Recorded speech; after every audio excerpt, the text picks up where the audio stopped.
the royals have been caught saying offensive things, succumbing temptation, forming relationships with questionable characters, and even shunning their own family members over things beyond their control. Some have been in trouble with the law, and some have struggled with their own demons behind the doors of the palace. Does this mean they're not really royal? No. It just means that behind their tiaras and designer clothes, they're human too. Watch on to find out what Queen Elizabeth wishes the world would forget about her family. 15. The Queen loved her sister Margaret, even though she wasn't perfect by royal standards. Queen Elizabeth is arguably the most perfect person in the family, judging by the way she presents herself to the public. She always seems to say and do the right thing and is never caught in an embarrassing moment. Her late sister, Princess Margaret, was a different story. While Elizabeth is known for calculating every step she makes and controlling every detail, Margaret was more carefree in her younger years. Sources report that she started smoking and drinking at the age of 15, and was more concerned with living the life she wanted rather than what was expected of her. She married in 1960 and then began an affair with a gardener 17 years younger than her 16 years into her marriage. While Queen Elizabeth's marriage to Prince Philip has lasted 70 years, Princess Margaret was divorced after a teen. 14. One of Princess Anne's dogs never faced justice.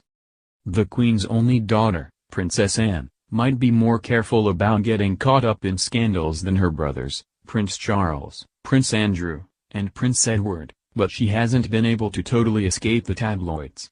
The princess came under fire in 2002 when one of her English bull terriers got loose while she was putting it in her car, and attacked two young boys nearby. After the incident, the princess and her husband were taken to court and ordered to pay a fine, which went down in history as the first time a senior royal was charged with a criminal offense. The fine was the extent of the punishment, which angered the families of the victims. In 2003, the same dog tragically attacked and killed one of the Queen's most treasured corgis. 13. Princess Beatrice went steady with a man who was arrested for the worst crime. As we've seen from the highly publicized relationships of all the young royals, whom you date when you're a prince or princess is a big deal. Guidelines and expectations have relaxed in recent years, with Prince William changing things royally, pun intended, by marrying Kate Middleton in 2011.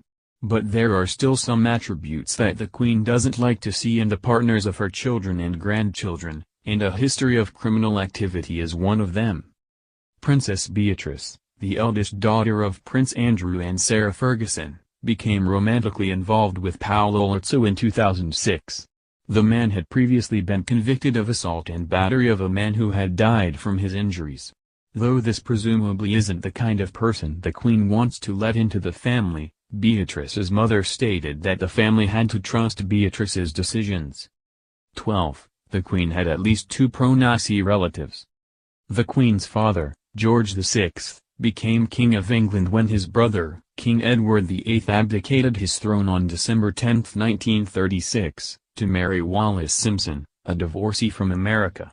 Following this, the couple was basically disowned by the rest of the family and the public and went into exile.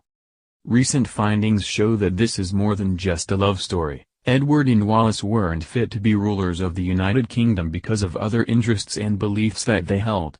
It's been alleged that the two were Nazi sympathizers, fueled by Edward's pride of his German heritage and Wallis's love affair with a Nazi before meeting Edward. The couple visited Hitler himself in October of 1937, and it's been said that Hitler wanted to put Edward back on the British throne as his own puppet. 11. Prince George didn't fit the royal stereotype, and then mysteriously passed away. Edward VIII, the Queen's uncle, and George VI, her father, had another brother who was also called George, and he was known as the Duke of Kent. Unlike most of the other members of his family, George the Duke of Kent lived a relatively controversial lifestyle, which was said to be of concern to the others. It was reported that George had a long list of lovers, including both men and women, loved to party and was also a hard user of illegal substances. This gossip, alleged to be true by some sources, is said to have upset the royal family at the time. But the real story that the Queen would probably rather nobody discuss is how George died. He lost his life in a plane crash in 1942, but several theories suggest that due to his controversial lifestyle, he was assassinated. 10. One of Prince Andrew's best buds was a registered offender. Prince Andrew, son of the Queen and brother to Princess Anne, Prince Charles, and Prince Edward, landed himself in trouble with the media in 2011 when his friendship with American financier Jeffrey Epstein was revealed. The issue was that Jeffrey was a convicted criminal found guilty of soliciting underage girls. He was sentenced to 18 months in prison for his crimes but was released in only 13. Due to overwhelming pressure, Prince Andrew appeared to end his friendship with the criminal. His ex-wife Sarah Ferguson explained that Prince Andrew had sought out Jeffrey's friendship so that he could help her repay some of her debts. Even today, the palace is still called out to explain how the prince could have thought it appropriate to be friends with him in the first place. 9. Zara Phillips' husband partook in an offensive club for fun. Zara Phillips is the daughter of Princess Anne, making her granddaughter to the Queen and first cousin to Princes William and Harry. Though her distance from the throne also gives her distance from the paparazzi, she has still found herself caught up in a scandal or two. The most notable incident was when her husband Mike Tindall went to New Zealand with the English rugby team. After his team's win over Argentina, Mike went to a dwarf tossing club with his teammates. Of course, the public response to this was huge. Even before celebrities like Peter Dinklage had raised awareness as to how barbaric the concept is, the British public didn't approve. Mike maintains that he didn't participate in any dwarf tossing, nor did anybody on his team, but the public and the family were still unimpressed. 8. The Duke of Edinburgh puts his foot in his mouth a little too much. While Queen Elizabeth obviously plans what she says very carefully, her husband, Prince Philip, Duke of Edinburgh, is a little less careful. On more than one occasion, the Duke has landed himself in trouble thanks to not being able to filter his thoughts before they make it to his mouth. Back in the 1980s, the Duke spoke to a group of British students studying in China, telling them, "If you stay here much longer, you'll go slit-eyed." That one earned him a few comments from the public. More recently, on a trip to Australia, the Duke asked an indigenous Australian leader, "Do you still throw spears at each other?" At the age of 96, Prince Philip has now retired from his royal duties, so that should be the last of the comments. 7. Prince Harry visited a rehab center after admitting to a bad habit. You might not have known that Prince Harry struggled with the pressures of his life as he grew up, and ended up turning to underage drinking and the use of illegal substances to help him cope. When he was just 17, Harry came clean to his father, Prince Charles, and in response, his dad had him visit the Featherstone Lodge and Rehabilitation Centre in South London.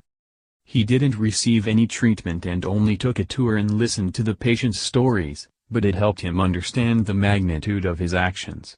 We think that, while the Queen might not want this to be discussed, it's actually a good thing. Harry went through what a lot of teenagers do and dealt with it head-on rather than covering it up and letting it fester into a much bigger problem. 6. The Queen had two cousins with disabilities who were hidden away.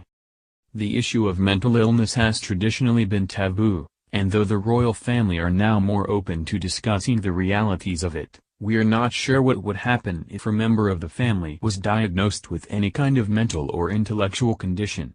But back in the 1940s, two members of the family were born with disabilities, and they were hardly spoken about in public. Nerissa and Catherine Bowes-Lyon were first cousins to Queen Elizabeth and nieces to her mother.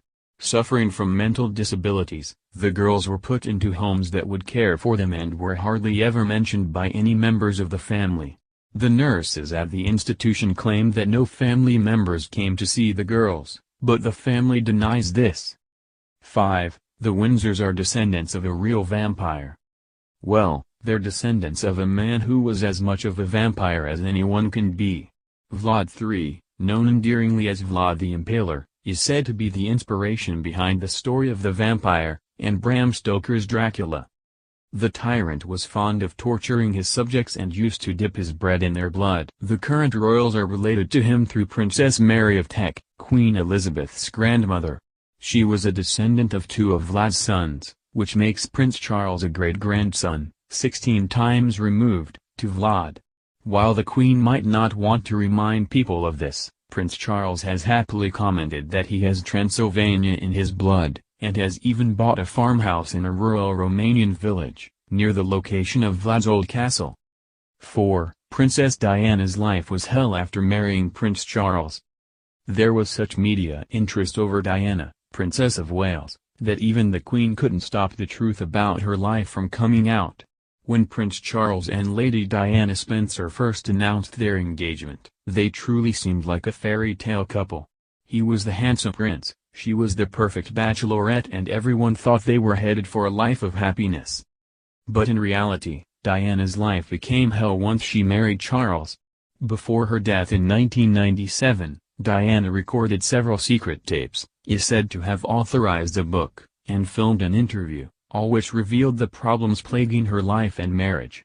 Fueled by Charles' undying love for Camilla Parker Bowles, Diana suffered from an eating disorder and depression inside the walls of the palace.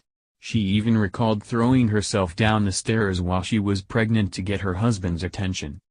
3. The Spencer family still haven't forgiven the Windsors. Diana's interviews and voice recordings say one thing, and the royal family says another, so we'll never know for certain exactly what went down between the People's Princess and the family of her ex-husband. But we safely assume that whatever happened, Diana's family haven't forgotten her, and aren't on the best terms with the Windsors. Evidence of this was clear at the wedding between Diana's son, Prince William, and Kate Middleton. Diana's brother and a few other relatives were invited, but as far as the reports go, they chose to sit on Kate's side. Being Diana's family, they should have sat on the groom's side of the church, but appeared to want as little to do with his family as physically possible.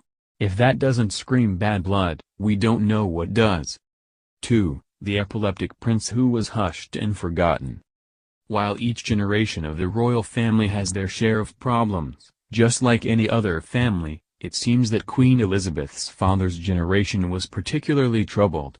Not only was his brother Edward consorting with Nazis and his brother George killed in a plane crash, but his youngest brother John suffered from epilepsy. John was kept at the family estate in Sandringham, accompanied only by his nurse Charlotte Bill, and a male orderly. When he was brought to London to see doctors, he was transported in a car with the blinds drawn. He was kept out of the family photographs taken at Buckingham Palace.